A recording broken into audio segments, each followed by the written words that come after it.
والدین کی عزت، والدین کی قدر ان کی زندگی میں کریں.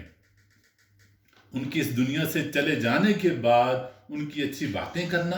اور دوسروں کو ان کی اچھی باتیں بتانا، پھر ان کو مس کرنا یا کبھی کبھار ان کے لیے دعا کر دینا، اور پھر یہ کہنا کہ ہمیں وقت ہی نہیں ملا ان کا خیال رکھنے کا، ان کے ساتھ وقت گزارنے کا. کسی چیز کا کچھ فائدہ نہیں اگر ان کی زندگی میں ان کا خیال نہیں رکھا، ان کی عزت قدر نہیں کی، ان کو وقت نہیں دیا، ان کی فرمانبرداری نہیں کی، یا ان کی زندگی میں ان کو تکلیف میں رکھا، دکھی رکھا. تو پھر آپ اپنے بچوں سے کیسے اچھی توقع کر سکتے ہیں، جن کے لیے ہر روز محنت کر رہے ہیں، فکر کرتے ہیں، پریشان ہوتے ہیں، اپنی ساری ضروریات اور خواہشات کی قربانی دیتے ہیں. یاد رکھیں، آپ کے والدین نے بھی آپ کے لیے ایسے ہی سب کچھ کیا تھا، پھر آپ نے ان کی کیوں قدر نہیں کی،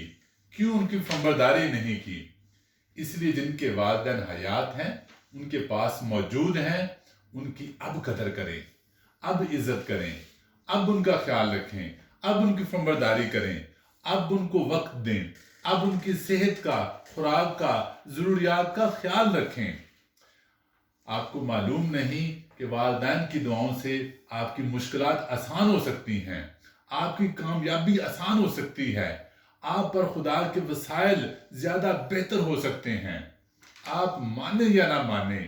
والدین سے زیادہ مخلص، پیار کرنے والا،